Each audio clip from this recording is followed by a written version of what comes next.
Marvin Divine.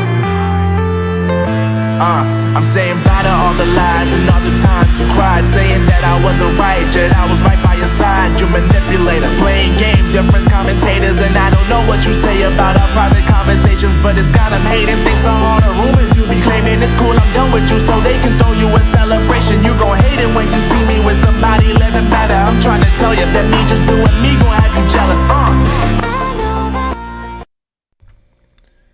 Hello, folks. Welcome back to the program. It's Chris live in Central Pennsylvania with my guest, Carl van Blerk. No, he's not that other Van Blerk. Buck is no relation whatsoever. This is a real Van Blerk. Carl is the founder and CEO, if I'm not mistaken, of Food Sock Meals, and we're going to talk about Food Sock. So it's time to pull up your socks, folks, and let's talk about food for South Africa. Affordable, nutritious, and I hear quite tasty, Carl. At least that's what I've heard from people who've been honest with me. Oh, absolutely. And you know what? I wouldn't be eating it, well, I wouldn't say every day, but frequently if it wasn't. So perfect, wonderful product. Very proud of it. So, Carl, we've talked a bit about this previously, I think last September when I was in the United Kingdom for the Women's Rugby World Cup. You and I chatted famously at a Starbucks as the raindrops started pelting me during our interview, but we did manage to get the interview taken down or put up. And subsequently, we'll talk about this later in the broadcast, but subsequently when we had some issues with South Africans who were supposed to fly out of South Africa on Trump's refugee program and didn't get out because my government let them down, when I contacted you, rushed in to help make a difference. We'll talk about that later on, but I want to talk about, first off, congratulations are in order. Carl van Blerk was the winner of the Entrepreneur of the Year award, given a country where entrepreneurialism is hard to accomplish because of its laws. That's pretty impressive, Carl. Congratulations. Chris, thank you very much. Yeah, thanks for the warm welcome. It's really wonderful to be back here again. I forgot about that interview with the rain, but you're 100% correct. And here it is. I'm not quite sleeping with it on the pillow next to me as yet, but I'm very, very proud, very excited to have received this award. As you say, I mean, we're trying to push entrepreneurism in this country, and to actually be recognized. I mean, just to be recognized as an entrepreneur is one thing, but to be recognized as the Entrepreneur of the Year, super proud. Amazing team, amazing product. That's what's made it a possibility. Well, I have to confess to a bit of being green with envy here. Nobody's handing me out awards. I'm feeling kind of left out. But congratulations, Carl. That's pretty impressive. It's like we've just discussed there. Entrepreneurialism is something that South Africa desperately needs, and I'm glad to see that someone's recognizing those who go through the effort. So let's talk a little bit about the history of Food Sock. You know, you and I have talked previously, but not everybody caught that interview. How did this come about, and how do we get to where we are today, where you're serving an awful lot of people around South Africa? You know, I have to put the success of something like that on the partnerships that we have, like yourself. I mean, if it wasn't for you, the Wyatt Army that are an incredible bunch of supporters, and others as well, where we've been able to put the product out into the public and get people aware of what we're doing, this would not be the case. I would not have been able to get on stage and get that award without it. The reality is that, you know, I've been involved in food security for many, many years. I often sit back and think, well, where did it start? And I think it actually started back in my days when I was a school teacher, and seeing kids come to school hungry and the effect that this has on education. And with that in mind, I moved, it was just over 20 years ago, I moved to the Garden Route and lived in George, and very quickly got involved in projects that were looking at addressing the food shortages in the area. And I progressed from there, from doing projects to opening a food bank. We called it the Garden Route Food Pantry, and then ultimately to Food Socks. But the challenge was actually just getting people to be aware of it. And that's one of the things that I'm passionate about. I love marketing and publicity, just things that I do. Even in my projects that I did with our Lions Club, which is where I started, I did great projects there just to get people aware of what we're doing. So, of course, it was actually quite amazing. I mean, I won't forget, I think it was 6 months after we launched this product, we got it onto television. We got it onto a couple of shows, some important shows. And I won an award in 2023 as well. This was, as I say, about 6 months after we started. And that was one of the top 5 startup companies in South Africa for that year. And that just blew me away. But it was because of the support that we were getting from people around us. I mean, we did what we could, but everybody else taking hands with us. And from there, it's just grown. It's expanded. Yes, but it's quite an interesting success story. Whoops, what's that? Something happened there. Quite interesting success story. A lot of different things aren't so successful in South Africa. And of course, here in America, and it's kind of the norm around the world, 9 out of 10 new businesses fail. There's got to be something that makes compelling either the product or the service or the management or the combination of those things. What do you think was the success? Was it the fact that you're able to combine all the things I just said along with that early awareness of the program by getting on different programs and getting the word out there? Because a lot of companies have great ideas, Carl. They just don't make it. They fail because people don't find their product. I think there is definitely a combination of things. So for me, from a personal level, I've been a lifelong entrepreneur. I've started businesses from when I was even in school still, and sort of some of them failed, some of them did okay, some of them I got rid of, but all of them were part of a learning curve. I don't think I would have been able to do this if I hadn't gone through all of the other years of trial and error. And as much as I say failure, they're not really failures. They're all just stepping stones. So that was a part of it. There was a little cog in the wheel, if I can say. And obviously the people around me, I'm working with people. Every single person in my team is as passionate about the product and not only the product, but the belief and the vision behind the product as I am. But I think the ultimate key, and it was something I was thinking about recently when I was actually part of this award process, is what has made this a success as opposed to everything else I've tried before. And I think for me, it's impact. It's made an impact on people's lives in one way or another, and for me the impact in this particular product, it's significant because it's food and it's food security at a time where people are hungry. So the product is correct, but impact for any entrepreneur could be something completely different. People have ideas, but sometimes those ideas are great, but they're not necessarily what people are looking for, and that lowers your chance of success. Whereas the impact of what we do now, I was actually talking to somebody in a very big media company recently, and we spoke about getting Food Socks onto their show. And he said to me that if it was just a product, probably not. But because of the impact of what we're doing, definitely. So I think that's been the key to the success here. Well, I think that's a fair assessment, to be honest with you, Carl. I like that approach. You know, how you've addressed that. So, for instance, when I think of other things, entrepreneurs, you talk about not failures, but, test runs, I guess is a better term for your other business practices. Richard Branson is famously a billionaire, but Richard Branson's had far more failures than he's had successes. His Virgin Atlantic is what made him his money, but his Virgin Cola failed, his Virgin Music Stores failed, the list goes on and on. But he just kept trying and he kept coming up with ideas. Once he had a lot of capital, he could try a lot more ideas, but he certainly, so most entrepreneurs, they don't succeed at everything. Elon Musk is a rare example of someone, almost everything he touches turns to gold. But when you talk about impact, and this is a point that you made here, a lot of people have wanted high-speed internet, from satellites for years, but, DirecTV charges a fortune for it here in America. It's spotty, it's inconsistent. And other satellite services, because I lived in Botswana, I relied on Norwegian satellite for my internet service because there was no service that could give me decent service in Botswana at the time, 15 years ago. So it's been very unsuccessful satellite. But then along comes Elon Musk with a plan to put tens of thousands of satellites in the air and create genuine, viable, high-speed broadband internet access at a relatively affordable price. It's still a little pricey, but relatively affordable. And he created a market that was there that no one knew how to figure out. And so the impact of that has been all across the globe amazing. I mean, I was in Florida where I was interviewed a couple days ago, and it was a very remote location out in the middle of freaking nowhere in Florida. I didn't know they had nowhere place in Florida. There's so many people down there. Nothing but cows and sand around me and water. But I asked, I said, is your connection good enough to get through? Because I knew we were in the middle of nowhere. He goes, it's okay. I've got Starlink. I was like, okay. But the point is impact. That's an impact. It definitely is. I want to just go back and say it's actually quite interesting that you even mentioned Richard Branson, because I haven't read many books of these sort of life impact stories of people that are highly successful. But his I did read. So I was actually quite familiar with the failures. And I must say that I often think about that in my life story. I've often thought about the fact that he's had all these failures and just pressed on. So good that you actually mentioned that. It's part of my story. But yes, you're right with regard to the impact story, and I think the other part of it, and I love education. Education is part of my life as well. I started out as a school teacher, and even when I left teaching or that sort of formal teaching, I went into. I'm a bit of an IT nerd, so computers are my thing as well. And I used to teach teachers how to teach kids computer studies, but to make it relevant. And we would often talk about the aspect of the fourth industrial revolution and what that actually means for society going forward, specifically with children.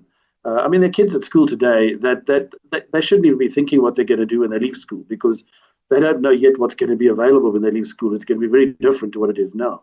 So we got to start thinking about that as well, and that's also part of the old entrepreneurial journey is to take what do we do, or what do we have now, almost like what Elon Musk has done. We've had the satellite aspect or satellite internet and access for a while, but he's perfected it. He's taken it and made it more efficient, made it more accessible. And in a way, it's what we've done with our food stocks as well. I mean, food is available. There's a lot of food around, but we've taken the fourth industrial revolution aspect of it, and we've made it more accessible, more efficient, more affordable, more value nutritionally. So we're sort of ticking that box, and at the same time, it has a large impact. So yeah. Well, exactly. The thing with Richard Branson is I actually followed his career, his success. I mean, I was very young when Branson started making his money, but I found him fascinating in his whole Virgin Atlantic, his airline. Airlines are something I've always had a fascination. I wouldn't mind being a CEO of an airline company, but that's a stressful thing because one day you're wealthy and the next day you're bankrupt because of fuel prices or strikes or a war. But it's always fascinated me because in order to run an airline, it's like running a country. All the things involved, the different aspects of it. So yeah, I've always followed Richard Branson. I've never read anything from him, but I've always followed it and I know his story. But he's not alone. It's a common situation. A lot of American inventors have tinkered and come up with this idea, and they come. Look, I mean, it isn't always the best thing that wins either, that's the thing that entrepreneurs have to understand. So, for instance, the Betamax was far superior to VHS tapes, but the Betamax for Sony died. VHS took the market. Mac, as much as it pains me to say this, Mac's Apple operating system was far superior to PCs when IBM was suckered into buying Microsoft's operating system back in 1981 or 1980. And as a consequence, the entire PC world is completely different. Instead of 90% of them being PC machines, they could have been Mac machines. If only the Apple company wasn't so arrogant and pricey, that might have been a different outcome. But it's just amazing how this all happens. So Food Sock is here. You've done many things, and now it's interesting, Carl, because we have some parallels in life.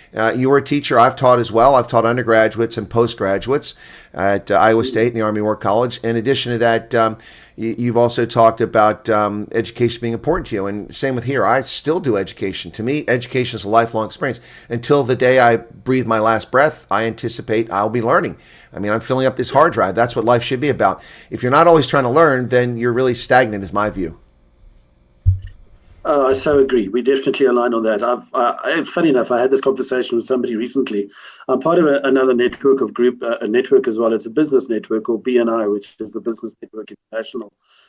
Very big networking organization. And one of the reasons I was saying to somebody just the other day that I joined this is because I need to surround myself with people that are cleverer than I am. Otherwise, how do I improve? How do I take my business forward? I mean, I don't come out of the corporate world. I'm in a corporate environment now with what we've done with food stocks and the growth of it.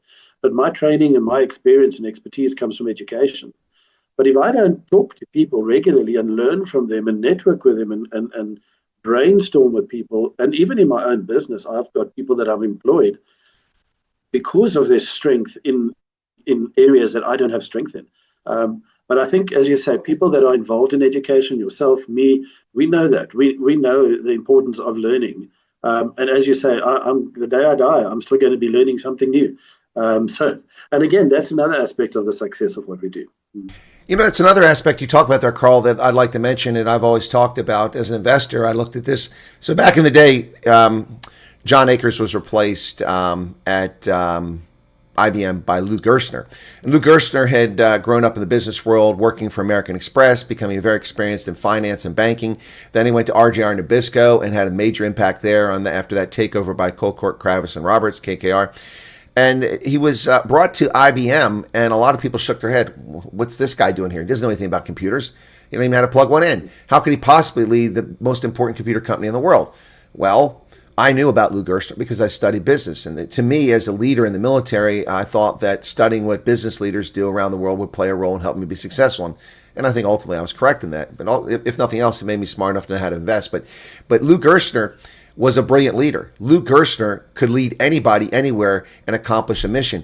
And I looked at this and I said, you know what? I'll take the chance. If they break up IBM, the stock is worth more than it currently is, so I'll make money. If the company stays together, this guy's going to save it.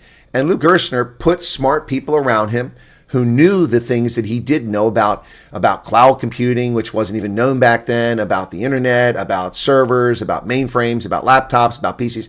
He got all those people, sales, contracting. He knew a lot of things, but he brought the tech guys around him who were smart, and he kept the good ones, and the other ones were sent packing. And Lou Gerstner saved IBM. It wouldn't be a company today if it wasn't for Lou Gerstner. And I am still an investor in IBM since 1990. 1992 timeframe. And that's all because what Lou Gerstner and then his successor, Sam Palmisano, and then all the folks came after him have done. It's just amazing that the point you're making there is that you have to have good people around you, but leaders can sense and see good people and see the future in them, what they're capable of. And a good leader will carry that and develop that and make themselves replaceable. I mean, ultimately, that's what you want to do. If you're a good leader, you want the next generation to be able to take over what you're doing and continue or take it further. Absolutely. And the nice thing about doing that as well is you end up in a position where I'm finding myself drifting into almost just naturally as well, where I can start working on my business as opposed to in my business. So those people that are around me, they're driving the day to day. And, you know, just at the moment, I'm actually away from home. I'm in Gauteng after having just received that award, and I'm attending another conference this weekend. But it's been fantastic because I can sit here away from my office, and on our communication channels that we have, I can see things that are happening. And there's actually big things happening. We're moving into brand new premises at the moment. We've got some new machinery arriving. And I've got people coordinating all of that. And I can just sit back and watch it happen and be aware of it and carry on working on the business with the connections and the other areas that I need to focus on. And it's amazing to have the right people around that I can do that with. I like what you said there, Carl. You said something that resonates with me. It's something I believe. You can work on your business instead of in your business. In other words, you can bring your vision and your planning for the future and where you're going by focusing on that. And the day-to-day business is run by the good people around you. Now, that doesn't mean you ignore them. You've got oversight over them, but it gives you time to focus. And that's how Elon Musk can go from Tesla to SpaceX to Starlink to Twitter. He can just do all these things because he's working on the business and has other people working the business. He just has to check in on it. Yeah, 100%. So there's a couple super chats here I need to recognize. Hermanus Johannes Elank gave a 35 Rand, said, well done, Mr. Food Socks. And then Debbie Fox gave 140 Rand, says, well done, Carl. So I think people are really impressed by the job you're doing. So, Carl, where are your operations at? If you can tell us, you know, is it a secret facility under the brick and mortar of some building in central Gauteng? Is it located near Palabora, near the nuclear remnants of the nuclear bomb? Where exactly is Foods? Can you tell us, or is it a state secret? No, I can tell you exactly where we are. So we're actually in phase two of what I hope will be a 3-phase journey as far as our positioning is concerned, our physical location. But we are currently in Somerset West, just outside of Cape Town. I moved the factory there a couple of years ago from where we launched in George. And must say, beautiful city. If there are any people from Somerset West online here, you're going to come and visit. You're welcome. Contact me. However, just come and visit our place. But we're in Somerset West in a place called Asler Park. And what's nice about this particular facility is this is the second place we've now essentially moved into. It's much bigger because we had to look at expanding because of the business itself. Food Socks is doing exceptionally well. The growth has been. I actually think this year is going to be a particular landmark year because we're moving into a lot of markets that we've been waiting for. Things like formal retail, informal retail, the sort of trade and spaza shop environment, etc., but also export, which is super exciting because we're starting to send outside of South Africa now as well. Our third phase of our physical location, which is something that I hope we can do perhaps we've got a 3-year lease on this property. So maybe in 3 years' time, I want to be able to actually own our own building where we can make it bespoke to exactly what we want to do. But this building is great because, as I say, it's bigger. We have quite a large staff complement as well, and we need them to have their own break room, canteen area, and significant office space. And of course, the big important one is food safe. We are just finalizing our last audit now for our product to be ISO 22000 registered, which is one of the highest standards of food safety. And that will obviously, that's important for me because we want people to trust our meals, but it's also important for the markets that we're going into. But yeah, Somerset West. Well, Carl, as we talked before, I did plan on coming by and visiting the location when I come to South Africa again. But I'm going to have to come up with an alternate plan here because my favorite resting spot is now gone as that family has come to America as refugees and I can't stay there anymore. So going to have to work on that one. Going to have to work on that. Well, we can fix that for you. That's no problem at all. All right. We can create another one for you. All right. Well, we'll have to do that. But it's going to be tough to beat this one. Every morning I was woken up by an annoying seal who decided to sit outside the place and yeah. Anyway, but I got 4 cats. I don't know if that'll help you. well, I'm allergic to cats, so that's a headache. Oh, no. All right, but seriously, so Somerset West, a great location for it. I do have a question for you regarding sourcing things for your meals. South Africa's agricultural sector is under a lot of pressure right now, a lot of pressure between the foot and mouth disease debacle that's been poorly handled by the government or the tariff situation with America. I don't think that's going to affect most of the products you need, but agriculture in general is suffering really badly in South Africa right now. Of course, now the fertilizer cost and fuel cost have skyrocketed. Is that having any impact on getting the things that you need to make food stock, or do you see that being a problem down the road as farmers unable maybe perhaps to plant the things they need in the coming season? Yeah, that's a very good question, and I think I'd be very arrogant to say that we don't see it as a problem. So we have to be very aware of it. So our meals are all plant-based. So as far as animal product or animal derivatives of some sort, that doesn't affect us. But plant-based, as you said, rightfully now, a lot of farmers are not even planting. Now, our bulk of our plant-based supplies are things like soya. Soya is a big aspect of it. Fortunately, we've got really good soya farms in South Africa, and they've been expanding because there's been a significant growth towards using more and more soya. For people just to say on that point, because I know a lot of people are averse to soya, sometimes for the right reasons, because there's an allergy. It is an allergen. So we fully appreciate people that are allergic to it. However, there are people that just don't like soya. They just won't touch it, which is unfortunate because actually on our website, we've got an FAQ section. And there's a long piece that I put there about soya, but I also put in there what you currently find soya in that you're not aware of. So all these people who say we won't touch soya, I guarantee you're touching soya almost every day, somewhere or another. So going back to your question, yeah, obviously beans and pulses, we use a lot of that. And we stay in very close contact with the farms. Fortunately, the farms are not showing any indication of not planting, but it doesn't necessarily mean that the prices won't go up. We will just monitor, do the best we can. Even if we have to put prices up because it's unavoidable, it won't be anywhere close to the prices going up in everything else. So we'll still stay at that affordable market side. No, but that's a concern, I think, because there's an inevitable. Why does it keep doing that? It's almost like someone's jumped into our broadcast here. Every time I talk, I hear it like it's clearing the throat. But it's almost inevitable that prices are going to climb as long as fuel prices might remain elevated. Perhaps if it's short-term pain, the prices come back down. That might make things better. In fact, even after this Iran conflict, prices wouldn't be surprised to see them implode a little bit because there'll be a glut of oil at some point because all this oil that's been stockpiled. So that's something we can look forward to potentially as well. But that's the vagaries of the international marketplace, supply and demand, what's available, what's not available. So when we spoke last time, I think you had like a dozen or maybe a baker's dozen of meal varieties. Has that increased or have you stayed steady at that level? Because I imagine at some point you wind up becoming overcomplicated if you have like 75 different meals. That's going to be a pain. It will be, yeah. So we currently have 13. So we've got 13 different meals. We had an interesting, I don't want to say relaunch, but an impact on our product from the beginning of February this year. A few things we changed. One of them, we changed our packaging. And that's been significant. I've got one example here, if you can see it there. So this is a tomato breedy, beautiful packaging, fully printed. These could quite easily stand on a high-level supermarket shelf and be recognized as something premium. So there was one thing we changed, but also probably more importantly, although the packaging is important, but the actual meal ingredients themselves. So one of the things that I've been wanting to do over the last couple of years is to perfect the meal, because the reality is, if I talk about a chicken biryani, there is no real chicken in it. It's a chicken flavored biryani, much like chips or anything else flavored. But we do want that flavoring of chicken or beef or mutton or whatever we have to be as authentic as it can be.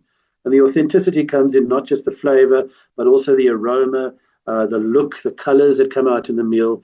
So we've been going through various flavor houses for about a year now, getting them to try different recipes, but also keeping the cost factor acceptable, because we do not want this to be on the shelf overpriced.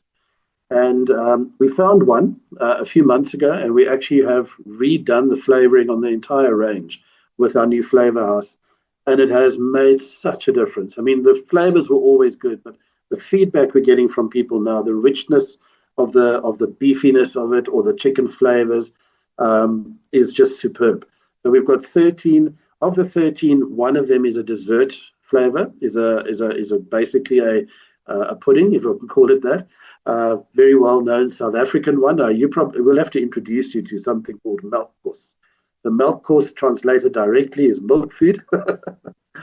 But we always say to people, to get an idea of what it could be like, it's almost like the filling of a milk tart, but it's in a dessert flavor, and we use the macaroni for substance. And that with cinnamon and sugar. That's our 13th dessert flavor. So, yeah, amazing ones. All right, so I was correct. It's a baker's. Here it is again. I'm correct. It was a baker's dozen.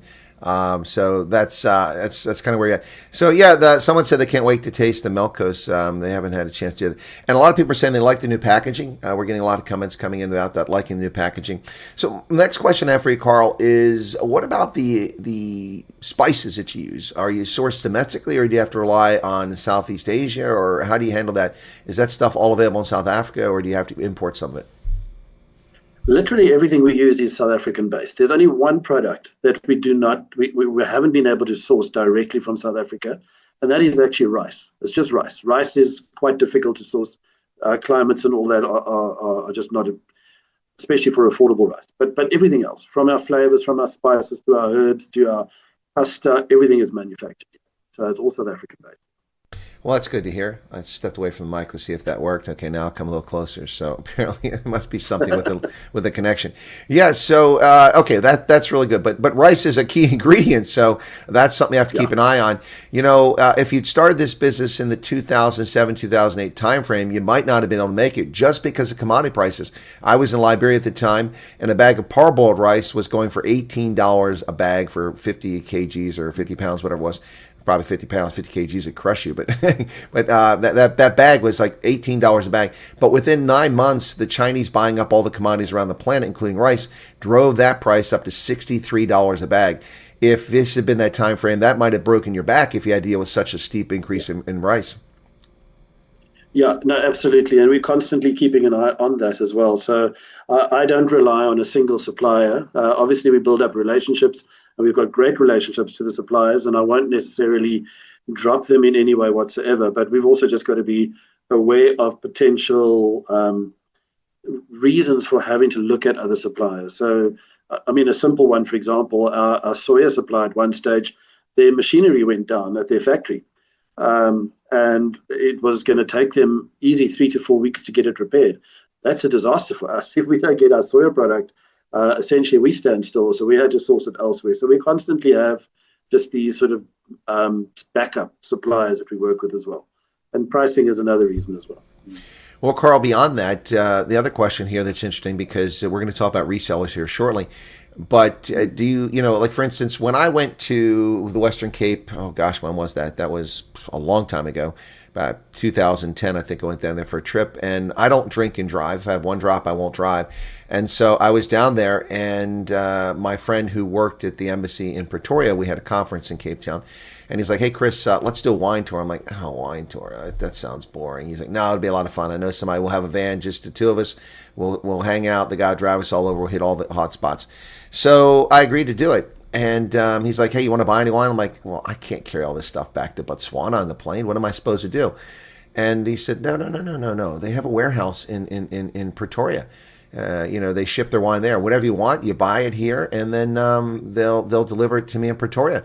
And when you come back down, you can just load it up. You got dip plates, so you just drive across the border. It's not going to be a problem. I'm like, okay. So I bought some fantastic Cape Shiraz when I was down there, and then I came back, and it worked out really well. So my question there along that line is, do you have distro centers around the country, or do you have to rely entirely on delivery services, which I suspect would drive up the cost? So it's been a big part of a lot of the discussions we've had recently. At the moment, we do rely purely on courier services. We have already started to explore the idea of having depots, especially key depots in areas where our biggest bulk suppliers go to. If I take, for example, Gauteng would be a perfect example. We send a lot of stock to Gauteng. But we've got to do all of this, we've got to do in a very careful way, because we built the whole business. And I know this sounds, people are going to sit there and say, oh, yeah, sure, whatever. But I didn't do this to make money. And I mean, the fact that we sell for as cheaply as we do is evidence of that. Our markups are very, very low. In fact, it gets very difficult sometimes, because we have people come to us and say, look, we want to buy bulk. So we want to buy 10 pallets a month of your stock, or we want a better price. And I've got to kind of say to them, well, we can give you a slight margin, but I can't really discount it much, because then we're not making anything. So it also does mean that the negative side of that is that when we start implementing depots and places like that, those costs have to come out of that as well. So the amount of stock that we move through an area has to be pretty significant in order to validate the cost of a depot. But there are good people out there. At the same time, we've had many of our resellers and some of our distributors that we work with that say, look, I've got a warehouse, and we can easily create a situation where we can use some of that space for it. So those are the opportunities that we're exploring, and they're definitely there. Even the possibility long term, and I do want to say this is not quite yet, of creating another factory in another part of the country where it can actually be manufactured in, for example, Gauteng or wherever, for that half of the country as opposed to us. But there's a lot of red tape around doing that, protecting the brand and recipes and just everything else that goes with that. No, those are fair points, and that was my concern about this whole thing, was that, in fact, given your low margins, it's a risky proposition to expand in a way like that. That's why I was asking the question. I'm sure that I assumed that Gauteng was a major destination for your products. So relying on the courier services, I suppose, is a way that works. It also helps the courier services, keeps them in business. But let's talk about resellers. One of the people in the chat earlier said they were an aspiring reseller. How does that work? Because people can buy the stuff from your website, or they can contact a reseller in their local area.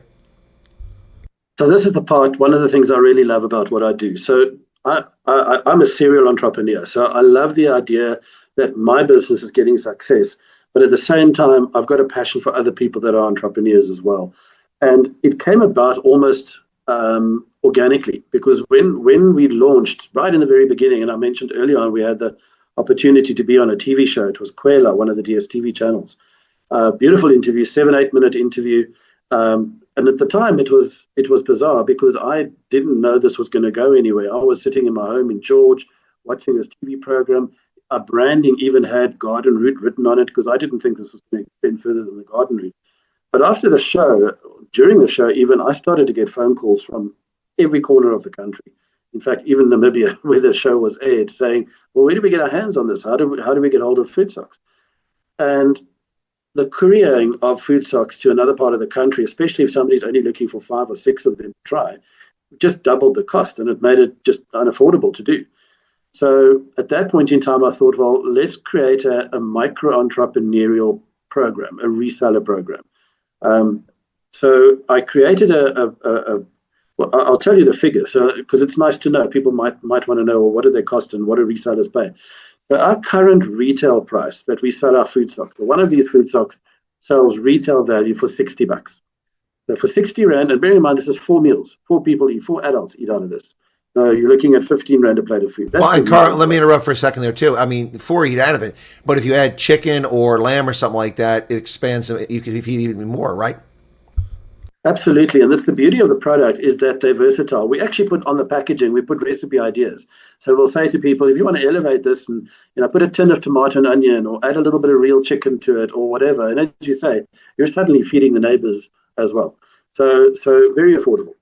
our reseller program, the resellers can purchase these at 35 Rand. We do unfortunately have to add VAT onto that. So we're looking at around 41 Rand is the cost to them. We have various packages in which the reseller, we don't want someone to come to us and say, well, I'll just buy 10 and try that out, because I can honestly tell you if they buy 10, they still got a courier to them. They're not going to make anything of it, and it's going to be an unsuccessful exercise. So we do have a couple of packages. The starting package is 4,000 Rand, but they get stock for that. They get a lot of stock, far more than what they've paid. And then we give them support and training. We even have an academy, a food stock academy that people go through, trains them how to sell. The success of the reseller program does, at the end of the day, come down to the reseller. If it's going to be a hobby and they're going to sell it, they're going to create a little Facebook page and just push that around their friends in the local community. Nothing wrong with that. People are doing it. They're helping people, and it's absolutely cool. They're not making as much money, but we have resellers who do it as a business. They see it as an opportunity to actually run their own business. So they will provide. The reseller can actually provide the stock to their local shop and sell it there, and they can become the provider to the shop, and they split the profits. They can do that multiple times over. They could sell to somebody they know in another country if they want to. We've got resellers doing that, and some of those resellers are doing phenomenally well, working more on a distribution level. So we got, and the one thing that does sometimes come up, I'm not reading all of the comments here, but one thing that probably does come up. Sometimes we'll say or somebody will see the reseller program and they'll say, sure, I'm hearing about this all over the place. It must be saturated. Now, I wish I could find a way to show people how far away we are from saturating the market. There are, what have we got, 65 million people in South Africa, something to that effect. And we have about 300 or so active resellers at the moment. Those 300 people are not only touching the tip of the iceberg with the amount of people that are out there that this could actually sell to. So lots of opportunity there for resellers to actually build their business as well. Well, that's something I was going to show on the screen. Gosh bless it. That's something I want to show on the screen here right now. I've already picked a couple of locations here. So just pick one more here, and that would be, what's a good choice for this one here? In Kandla. Let's see if that comes up. Okay. All right. So for Food Stocks resellers, I'm going to show on the map now for the audience at your website. So this is, I looked up Rustenburg. Corne Homan is the reseller there. There's a phone number, an email contact, and it shows the area. And it says here, in order to not saturate regions with resellers, we do close applications in certain regions. If you're interested in reselling in a particular area that appears to be closed, please mention it to a representative during your conversation. So there are a few closed areas here. You've got Hermanus and Gansbaai, Nabrumsbrut, Grafrenet. Isn't that Robert Sebukwe? No, I'm sorry. Kleinmond. And okay, so then I looked here at Hermanus, and it lists folks here: Chantal Momberg, Christopher Avenant. You've got Food Stocks Gansbaai, and you've got Nola Mason. And then it gives the directions to how far away they are. Someone's in Caledon. Hey, that's where I go for zip lining. All right, cool beans. I'm showing people on the map here. And then I looked up Nkandla, and there's no one in Nkandla. So somebody in Nkandla wants to become a reseller, there's space for you to do it there. There you go. So what's interesting about the closed areas, so we close areas for a specific reason if we do close areas. We don't always do that. But if it's a small area, take Caledon as an example. If it's a relatively small area, but secondly, we've got resellers that are effective in that area, then we will give them the security of closing that area. Because, and we often say to people, this is how I describe the idea around closed areas, is that we can't control how somebody manages their business. So if I had to put somebody in Caledon and close the area, but that person doesn't do anything. They sit at home, and a month later they forgot they're even a reseller. We've killed the whole of Caledon as far as people accessing the product is concerned. So we have to monitor that. And when we started, we did close areas, and we had to change that for that very reason. But at the same time, if somebody is very active, doing really well, we've got Kathleen, for example, in Grafrenet, who is doing exceptionally well. So we'll give her that area and not put too much pressure on it. But I also want to say quickly on the reseller side, people can buy food stocks directly from us. They're going to pay the same as they pay a reseller, But there's two disadvantages of buying from us. This is why we want them to buy from a reseller. The first disadvantage is time. We pack for the whole country, and there could be things that influence our packing speed. Like now, we had severe flooding. A lot of our staff couldn't get to work for 2 to 3 days. Sometimes it could be a stock item that we battle with. So there could be a number of reasons. So we always tell people who buy from us, you're going to wait up to 10 working days before we even give it to the courier company. Sometimes we do it in the next day. It really does depend. But we make it very clear. So people, they're going to wait for it. Plus, they're going to pay courier costs for it. So avoid the waiting period, avoid the courier cost, and buy from a local reseller. But you're also supporting an entrepreneur at the same time. So that's important. No, I think that's absolutely a critically important aspect is you're supporting an entrepreneur. I agree 100% with that. So I looked, if people are interested in being food stocks resellers, there's no one listed in Zayrust, and there's no one listed in Senecal. So there's 2 locations. I think Zayrust is a likely place where you could do well. I'm not sure about Senecal. It's a farming community, so people probably have their own food for the most part, but maybe. But certainly Zayrust. Go ahead. Farming communities are actually a very strong one. We've got a very strong drive towards farming communities at the moment because of farm workers. So a lot of farmers, we've actually got quite a lot of farmers that are buying for their farm employees. Some of them are actually selling. They're putting it into a little shop because they've got a little shop on the farm. Others are just giving it to their farm workers. So there's actually a strong opportunity there for the farming community. One of our viewers, Ian Moon, who is, I think, one of the people we may have helped with something we're going to talk about here shortly. Yes. Ian said, Carl, from you to me in Brits, 4 days, it was awesome. Yeah, but that's without the reseller. You got it there. I'm looking at Nelspruit. You've got retailers in Nelspruit, resellers there, so that's pretty good. So, folks, if you're interested in doing this, you should contact FoodSock. It's a way to make some coin. It's a way to feed your family nutritiously, whether you want to buy it or you want to be a reseller. You should check it out. And rather than pay the shipping charge, if you can find a reseller in your area, why not? I mean, this is a win-win all around from what I've seen. And now I've been associated with FoodSock since September when Carl and I first started talking. Unfortunately for me as an investor, there's no stock to buy, so I'll have to wait till the day it goes public someday down the road. But Yes, yeah. I want to add as well. There's another product that we essentially launched called Heartfelt Foods. The Heartfelt Foods is very interesting. So the biggest difference between Heartfelt Foods and FoodSock is the packaging. We do Heartfelt Foods in buckets. So these are 10-liter and 20-liter buckets. And they are aimed specifically at environments where food is being cooked for large community groups. That could be schools, it could be soup kitchens, it could be outreach programs, soup kitchens, all of that sort of program where they're feeding. Now, to give you an idea, a 10-liter bucket will feed approximately 80 to 100 children. If you're looking at adults, you're looking at about, let's say, 50, 60 adults, and obviously in between if it's a mixed group.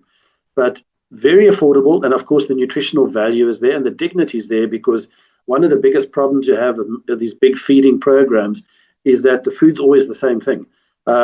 They throw the same spices, the same herbs, the same veggies, the same sauce, and the kids are eating essentially the same. Sometimes it's terrible, sometimes it's not bad. I've eaten food from soup kitchens before that are actually quite tasty, but it's the same thing, and it's a lot of work to get that stuff together and to cook it. So the Heartfelt Food range aims at that. Now, the nice thing about that is we have a non-profit company as well called Echo, and the Heartfelt Foods falls under Echo because what we're trying to do there is to attract businesses. Because at the end of the day, the soup kitchen or the feeding center don't have the money to buy the bucket. That's the problem in the first place. So we are aiming at the business community or the wealthy individual, if I can put it that way, who's willing to sponsor. They can almost adopt a feeding center. They sponsor, they pay for it, and we distribute the food to that particular center. And because we're attached to a nonprofit, we can issue a Section 18A certificate. So I want to say that if there are companies or individuals out there wanting to give back in a meaningful way, also speak to me. A lot of businesses are already donating in some way or another, so this could just be another option to them. Well, Carl, I'm putting it on the screen right now. Heartfelt Foods website. It's up here if you're trying to help out folks. There it is right there. What they do, talks about it. core values. Here's some of the meals: chicken biryani, pasta bolognese, chicken pasta, chicken a la king, and it continues from there. So Heartfelt Foods, it's right there. You can check that out if you want to also check into the other things that Carl and his team are working on. So yeah, that's pretty impressive stuff there, Carl. It seems to me, we have a lot in common. You seem to be dedicating your life to helping others and making a difference in the world. A lot of people with my career don't really see that because I served in uniform. They assume I'm running around the world killing people, but that's not what I did in uniform. The things I did saved many, many, many lives because of the work that I did. And so I've always taken great pride in that. But the reality here is that it's nice to see that people still are willing to contribute. But I do have a question for you, Carl. I mean, look, not everybody's honest. Not everybody's above board. There are swindlers and cheats and liars out there and people who take advantage. Is that a challenge for you? Have you had to deal with that on occasion where someone's swindled? They maybe they say they want to be a reseller and they didn't pay money back or pay what they owed, or a supplier that kind of cuts you short. I mean, unfortunately, the reality in the business world is that there are a lot of people out there, or at least a fair number of them, that are trying to take advantage of others. Yeah, unfortunately, we have also actually experienced that, not in very many ways. We've had, if I recall correctly, I think it's 3, possibly 4 times where we've had somebody see the benefit of what we do, the exciting products, and want to do the same thing. But unknowing, they join our program as resellers, which gives them access to inside information as well. Not necessarily recipes, but there are a lot of other details around our product. And then a month or 2 later, they resign, and the next thing you know, they're launching their own product range. And that's exactly the same thing. Same consistencies, flavors will be a little bit different because they're going to come up with themselves. I don't worry too much about that because, honestly, Chris, I don't think people have an idea of how much work this is. It's not as easy as to just go home and put a few things in a bag, close it up, and sell it.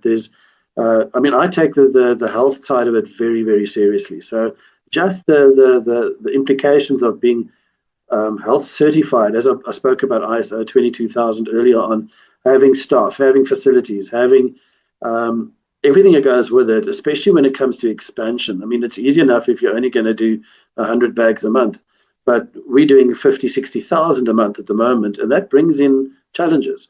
We're not a profit-making business. So if somebody's doing this because they want to put money in their back pocket, good luck to them. They're going to have to charge a hell of a lot more than we do if they want to make profit, and then they're not going to sell them anyway.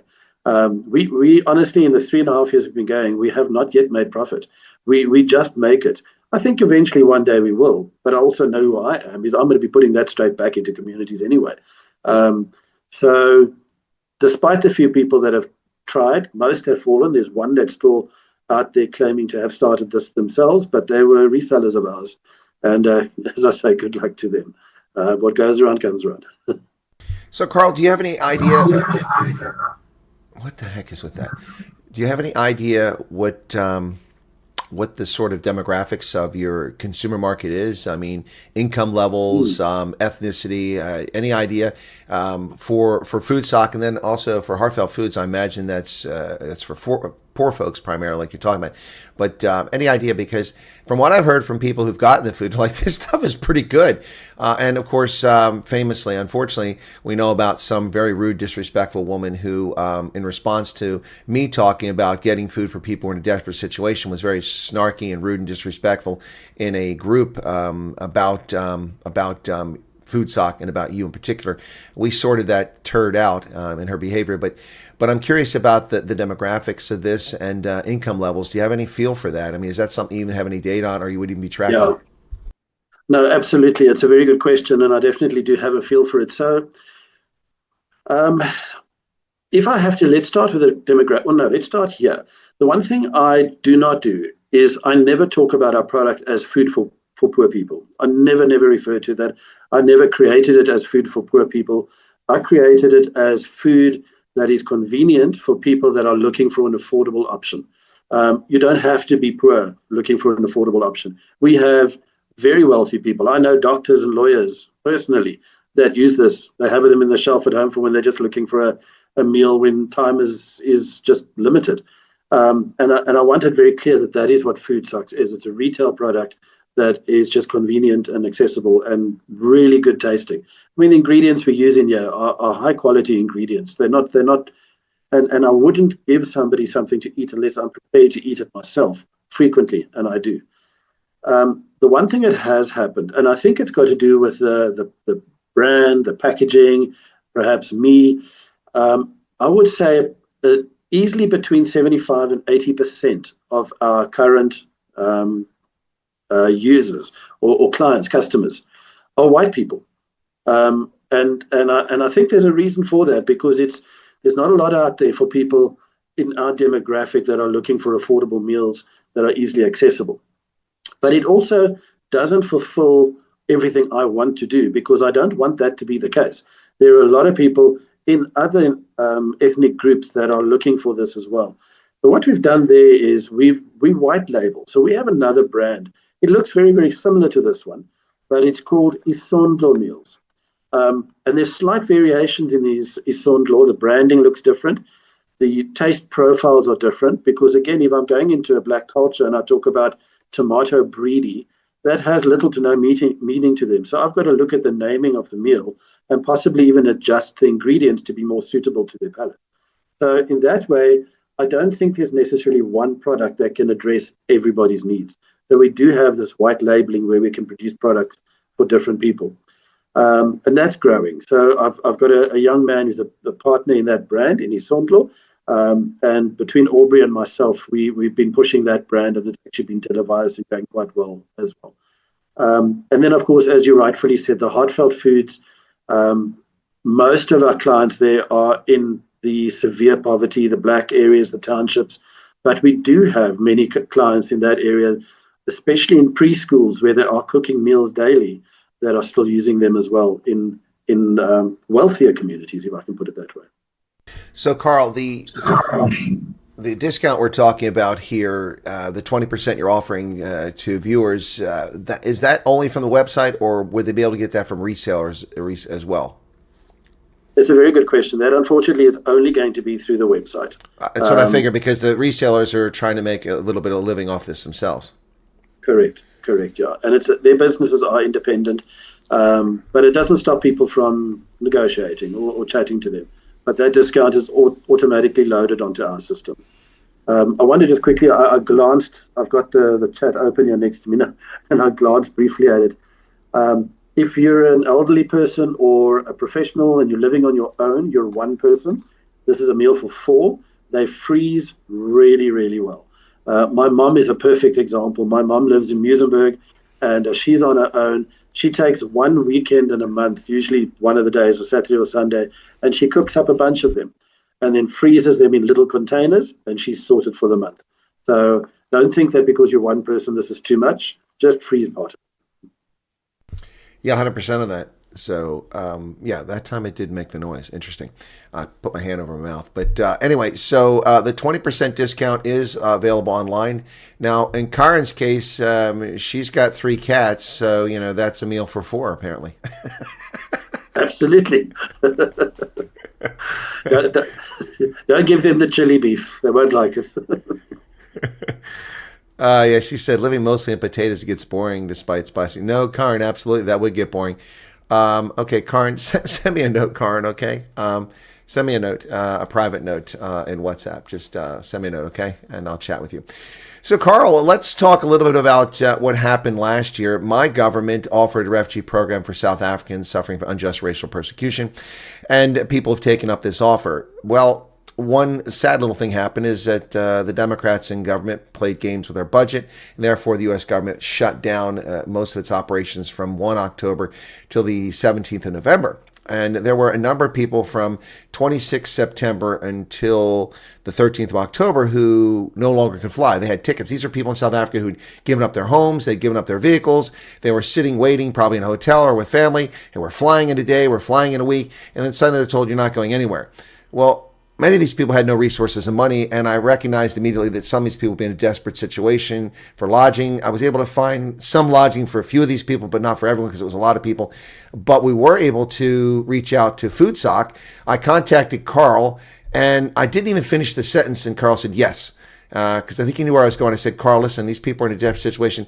I know you have a charity operation. Is there any way we can get food stocks to these people? Carl didn't even let me finish. He said, yes, we'll do it. And then he didn't even ask about money. I didn't mention money. And then after a few weeks of doing this, it dawned on me with the number of people that are coming forward that this is starting to mount up. It's starting to become a significant amount of money. And I didn't want to be a burden on his organization. So I asked him how much had been spent. And he said, well, I think at the time it was like about 16,000 Rand had already been spent. And so we did an online drive asking for donations, and the Wyatt Army responded in amazing fashion. So Carl, can you give me the storyline from your perspective? That's my perspective, how this unfolded and what we were doing to help people. Chris, I think let me start off by sharing with you what my mantra in life is. And this is something that I have lived by for as long as I can remember. I've been involved in service and charity organizations since I was a teenager. I trained as a lifeline counselor. I've been involved in Lions Clubs International. I still am a member of Lions Clubs International. And the main reason I do all of this is because my mantra in life is the following. I may not be able to change the world, but I can change someone's world. So when you came to me with a story of these families, that's someone's world that needed to be changed. And I say that humbly, because if I've got the ability to make an impact on someone, and food is the basis of it. You know, when people are battling and they're struggling and they're depressed, whatever the case may be, especially in these challenges, you make it 100 times worse when they haven't got a plate of food to eat. And the reality is that some of these people, especially parents of kids, they're feeding their kids the little bit they have, and they're going hungry themselves because their kids are more important. So you didn't need to convince me. You know, when I heard about the story of these people, brave individuals that are giving up so much to go and seek out a better life for good reason, I just couldn't find a better way to actually get involved. So yes, you had my commitment then, and even more so to this day. But I'm amazed. Your army are, I tell you. There's a military that will work to save this earth, this planet. You've got great people that follow you. So, I mean, as you rightfully said, and I've got the numbers in front of me. We've done 3,450 meals up to date of people. It worked out to about 104 people that we've assisted. And as you said as well, this is not just anybody and everybody who's looking for a free meal. These are people that have been caught in the unfortunate circumstance where they almost left behind waiting. And what we normally do when we send the meals out, we try and provide for a month. So those numbers work out to around about 33 meals per person, because that month gives them that little bit. There are a few people that we've extended that for under circumstances that are appropriate. But to give you an idea of the money that's been raised through your army to date with the collections that you've done through your channel, we are just under 100,000 Rand that has come in. 94,750 Rand has been donated through your channel to help people that are waiting. I mean, I don't know if we can give a round of applause somewhere here, but honestly, I think it's just phenomenal. It's the best project I've been involved with doing this. All right. Well, we need to push that up. Oh, still happening. We need to push that up over 100,000, folks. I'll bring this up again later on. Now, Carl, there's an advert that you sent me. Do you mind if I play that now for the audience? Yeah, please do. It'll give them an idea of how this thing works, this product. Yeah. Sure. Let me go ahead. It's going to take me a second to pull it up. Give me a second here. There it is. Okay. And now I've got to put both you and I on mute and then put it on the screen. So give us about 45 seconds. Here we go.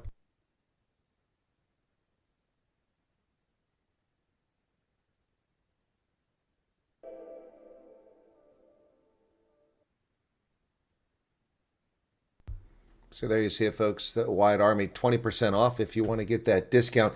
So, Carl, good question just came up. These are dry goods in a sealed package, but what's the lifespan? I mean, is this, we've got survivalists in America who are always, selling these packages of when the Armageddon comes, this food will last 40 years or something like that. But since they're dry goods in a sealed package, what's the lifespan that you put on these when you put them out on the shelf? So, Chris, do you want the official or the unofficial? Well, the official is probably like 12 months. The unofficial is probably like 20 years. Well, I don't know about 20 years, but yeah, officially 12 months. It's all been dehydrated, well dehydrated, so they have a nice long lifespan.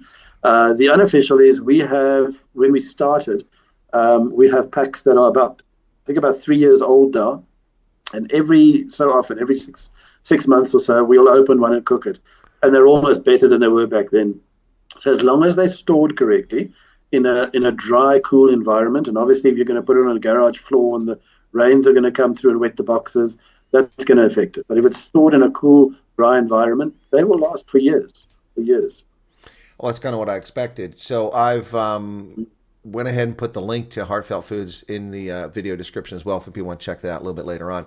Well, Carl, it was really nice of you to step forward like that, because no one, to my knowledge, anywhere, the U.S. government, any nonprofits, any government organizations, anybody whatsoever on the planet, even realized that these people would be in such a desperate situation and made the effort to reach out. I realized that immediately because I get it. I was in the uniform. I know the logistics of life, and I've also moved 26 times in the military, plus another 30 times before I even became of the age of 18. So I've moved my entire life. I know the stress. I know the financial burdens, and I understand. Although I've never been a refugee, I get it.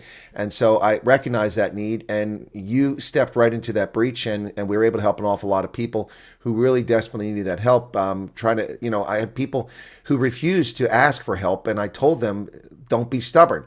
Don't waste your resources buying takeaways for a month, burning through your cash that you desperately need when you get to this side.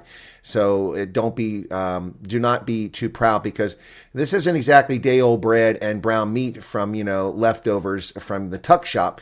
This is good quality, nutritious food, and you can make it last a lot longer, like we talked about. I mean, if you get some chicken or some lamb. Now, one thing I have to tell you, Carl, is that if I share these with people, there won't be any lamb or oxtail. Those are not things I typically eat. Although I was a judge at a poike contest recently, and I did eat both, and the lamb was actually to die for. I'll have to admit that. No, you're absolutely right. So there's no real meat in these. There's essentially three ways in which we could put meat in it, and that would be to either dehydrate the meat, freeze dry the meat, or what they call retorted, which is cooked at extremely high temperature. But instead of selling it at 60 Rand a bag, we'd be selling it closer to 200 Rand a bag. Meat prices are just exorbitant. So we purposely leave it out so that people can add that based on their own needs and their own wants, because it doesn't need it. The amazing thing is I've been on many occasions where we've cooked these in a public place, a shopping mall, for example, set up a really nice stand, and we invite people to come and try it, which is important, because when you look at a bag like this and they don't know what it is, they don't really know what the taste is like. And we don't tell people there's no meat in there, and they taste it, and afterwards they can't believe that when they had that pasta bolognese, for example, that there's no meat bolognese in there. It is terrific. It really is good. So you won't miss the meat, but if you've got it, I do. I mean, I can afford to buy a little bit of meat. I tweak it. My absolute favorite is the tomato breedy, which is the one that I've got here.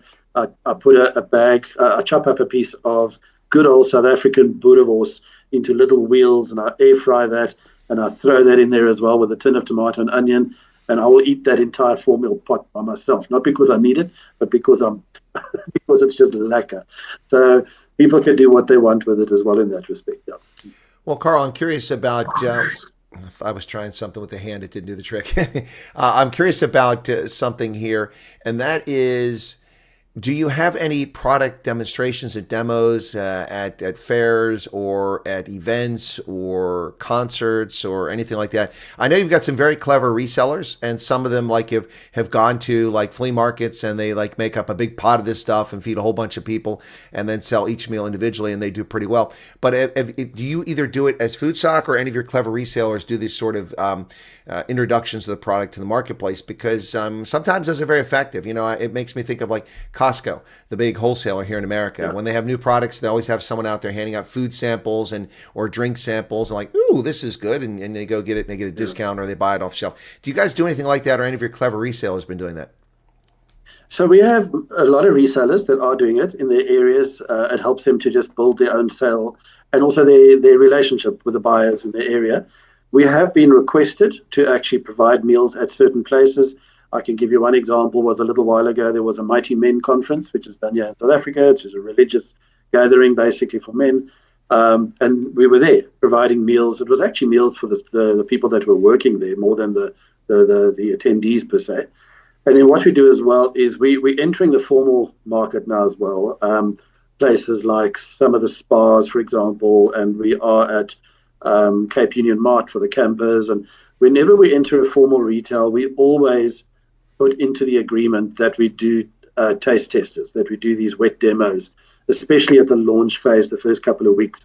So that we do from our side because it's important for people to get the taste.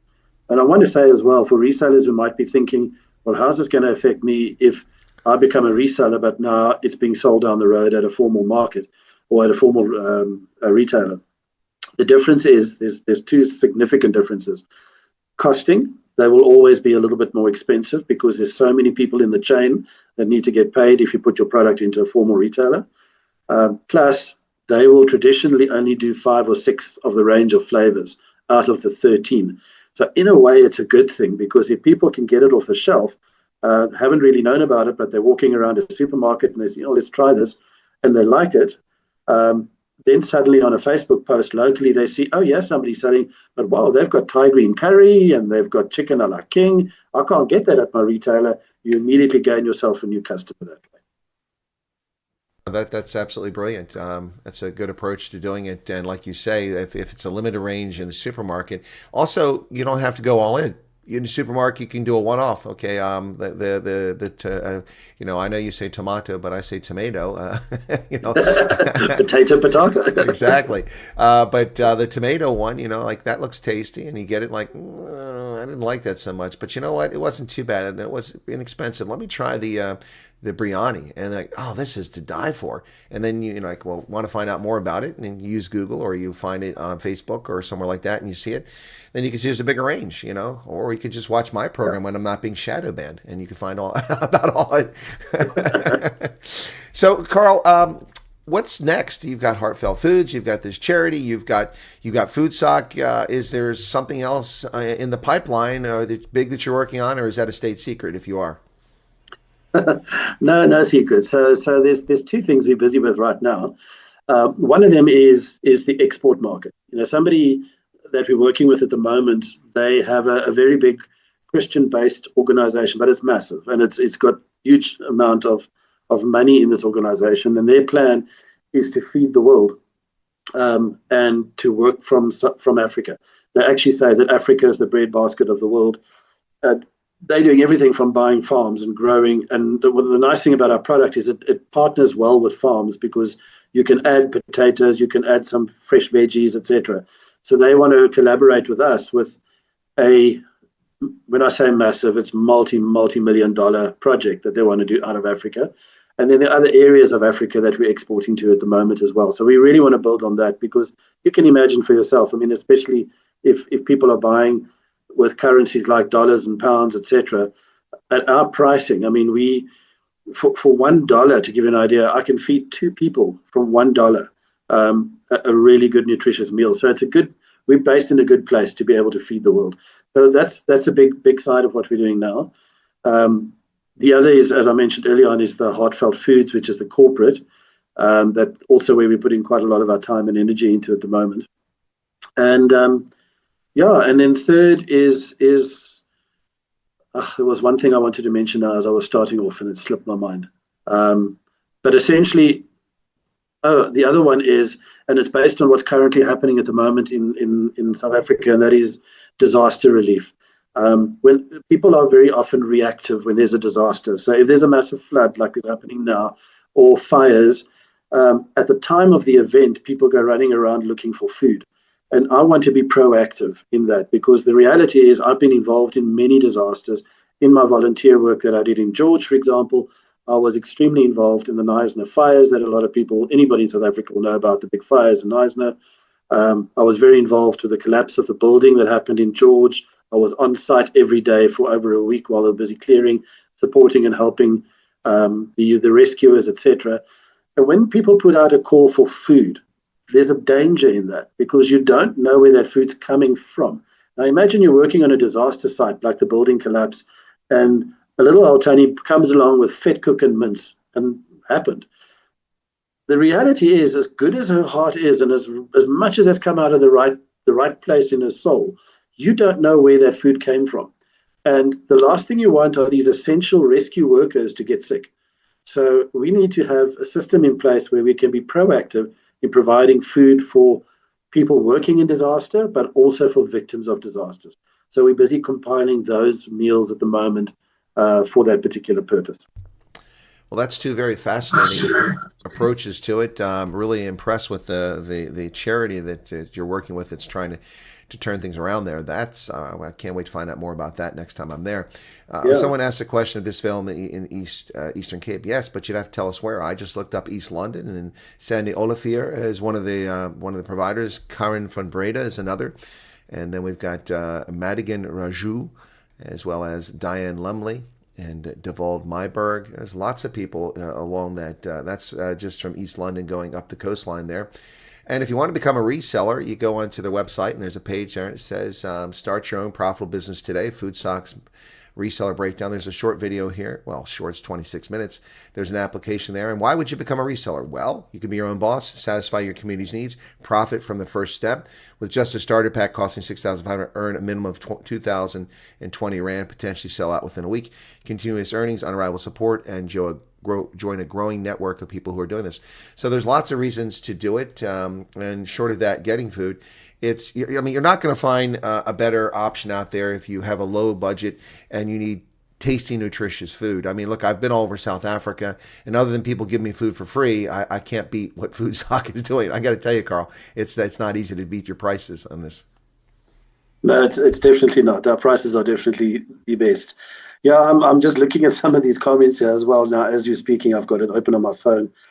Somebody asked there about smaller packs, and I want to quickly mention, when we started Food Socks, we had two options. We had a two meal pack and a 4 meal pack. The problem is that people don't necessarily understand that the amount of work and most of the costs are the same, whether it's a 2 or a 4. Packaging, labor, everything else that goes to it. You pay a little bit less just for ingredients, but the ingredients is actually not the biggest part of the costing. But yet, because it's a 2 meal pack, people expect to pay half the price. And it doesn't work that way. So we were finding, if we were selling, if I was to do it now, a 4 meal would be 60 Rand. A 2 meal would be maybe 50 Rand or 48 Rand. And it's not worth doing that. It's just not viable for the amount of work it'll mean in the factory as well, in order to provide it. So that's why we don't do. So rather get the 4 meal, you'll love it so much, you'll finish it, or you'll freeze half of it. So that's just on that question. So, Carl, we talked last time in the interview in September. I asked a question about availability abroad. You've kind of addressed that now, potentially for places in Africa if you work with this other organization. But someone's asking if it's available in the U.S. Folks, the cost of shipping in here is prohibitive, so I'm sure that we can't get it in the U.S., at least not now. If Carl was to move forward with this for something like the U.S., it'd have to be most likely something that he did over here in the U.S. But if it's a market that looks very viable, these big agribusinesses would move in and try to crush Food Sock in the U.S. I mean, so I don't think it's something we're going to be able to see anytime soon. There's lots of requirements to import agriculture. So I don't know if you're looking at that, Carl, but I know we talked about maybe Namibia, Botswana, Zimbabwe, places like that. But we can't get it in the U.S., can we? So there's an interesting conversation I've got with a guy at the moment, and we are only still in the beginning phase of it. South African gentleman who currently lives in Canada, and he owns and runs South African shops around Canada. And he's very keen to put our product into the Canadian shops. So we're just busy with that right now. But he's also going to extend that into the US if he can get it over there. So possibility is there. It'll be limited places, suppliers. Some are, although he spoke about things like Amazon and all that as well. I'm not sure how that works, but he seemed to be quite keen to actually get it onto Amazon as well. Well, the challenge, of course, would be that there's shipping cost. I mean, look, I could become a reseller for you here in Pennsylvania, ship it to South Africans and start my own online South Africa business. But you're going to have to ship it to me either by sea, which would be the least expensive, but then that's going to be 3 weeks of shipping time, most likely. So it's not as responsive as people have become accustomed to with Take-A-Lot and Amazon, where you can order it, it's there the next day or the same day. So that would be a challenge. But I mean, look, there are ethnic shops all over America and Canada where you can buy German goods, you can buy Afrikaner, South African goods. So that would be a natural place for it. But if you've ever shopped in any of those places, you see that what you pay is significantly higher than what you would pay for it back home in Germany or in Venezuela or in South Africa. But a lot of people are willing to pay that for something that they know. The challenge for me would be that people don't know food sock. If it was an old thing like Cadbury chocolates or it was biltong, I don't have to sell it. The product would sell itself. So we'd have to develop a market. So more power to that guy, and I'd love to see that happen. But I'm not really sure if you did it in that fashion. I think it'd be successful. But of course, your 60 Rand meal is going to become an $8 or $9 meal easily by doing that. But some people are willing to pay that. $9 to feed 4 people is dirt cheap in America. I'm just making a wild guess at $9. No, you're right. Yeah, and we did that calculation because one of the places we're busy with at the moment is Mauritius. So we had a look at the cost of getting everything over to Mauritius. We've already got support from the retailer there. And even with the extra costs, the exporting, the insurances, everybody in between that makes their couple of bucks on it, it's still on the shelf. It'll still work out quite affordably. So it's a possibility. Depends on who wants to make how much out of it. So yeah. Well, there you go. And right now, South Africa has a 10 and facing a 30% tariff for its goods coming in and not duty free. But if we get back to the AGOA standard where there's no duty, then it makes it even more possible. But I mean, that's just a rough guess off the top of my head. I would figure because of shipping costs and all the middlemen involved just to get here, and then I would get it and I'd have to mail it to people, so we'd have to put the shipping cost involved in that. It's probably going to be about $9. But shipping costs have soared in America because of shortage of drivers and the amount of shipping that's taking place now for products, and also the fuel cost. So anyway, but I mean, it's not something that is impossible. It's something to think about, but it has to be something that people really, really want. Otherwise, the poor sucker that does it on this side is going to be sitting with a warehouse or a garage full of food stock. That's what they'll be eating the rest of their lives. Yeah, the American connection that I would love to get, and I think I've told you about this before, and maybe there's some people in the army that would have a connection somewhere, but I follow quite a lot of different YouTubers and people, and one of them, as old as I am, I still follow Mr. Beast, and I watch what Mr. Beast, Jimmy Donaldson, does. And Jimmy's is quite a good guy. I mean, he's a youngster, he's very, very wealthy with what he's accomplished with YouTube, but he does give a lot back as well. Despite criticism, he puts in wells in Africa, but he's got a passion for food security. He's actually started food banks across America, and he often talks about feeding the world. The nice thing about him is he also has a connection to Cape Town, because he's engaged to Thea Boyson, young lady from the northern suburbs of Cape Town. So I'm trying desperately to get to the ear of this young man, Jimmy Donaldson, because he put out a statistic a little while back. We spoke about feeding, I think it was 184,000 people for $1 million. And I still thought to myself, for $1 million, I could feed 2 million people based on our costing. But I need him to hear that message, and possibly for him to get involved in a project with Thea, even Tia, in Cape Town. So maybe one day I get to his ear and we can have a conversation, and between him and I, we can get this to the States as well. Well, that would be fantastic. One of the things I've often talked about in my big concerns with food security is not just the availability of food, but the correct food. And what you provide with soya includes good doses of protein that will help overcome stunting, which is a major problem in Africa. And it's also a big problem in South Africa, which most people aren't aware of. But stunting is a really sad thing because it means that the individual will never have a legitimate chance to be successful in life because their mental capacity is reduced because their brain didn't get the proper amount of protein before the age of 5. And that's a serious issue, Carl. I'm sure one that you're aware of. No, it's one I'm very aware of. It's something that actually that caused me, in fact, my motivation for creating Food Socks was exactly that. Because I started, I mentioned to you earlier, and I started this food bank in George, and we were relying on food that was being donated to us that we could then give out into communities as well. And as excited as I was to get the food bank going and to get the little bit of funding I needed to do that, I very quickly picked up that a lot of the donations from farms were often not of good quality. Fruit and veg that were so rotten you had to cut away most of it, and in massive bulk amounts. You get like 8 tons of butternut, for example, but nothing else. Or if you get donations from supermarkets, it's often expired food. They see it as a way to get rid of stock as opposed to helping people. And the balance of what you get is not nutritious. And that really, really just, I didn't like that. And it was because of that I created Food Socks. because I don't believe that we should be feeding people without taking some responsibility in what we're feeding them. Nothing irks me more when I see feeding or food operations or societies or groups or whatever you want to call them that advertise how little it costs for a plate of food.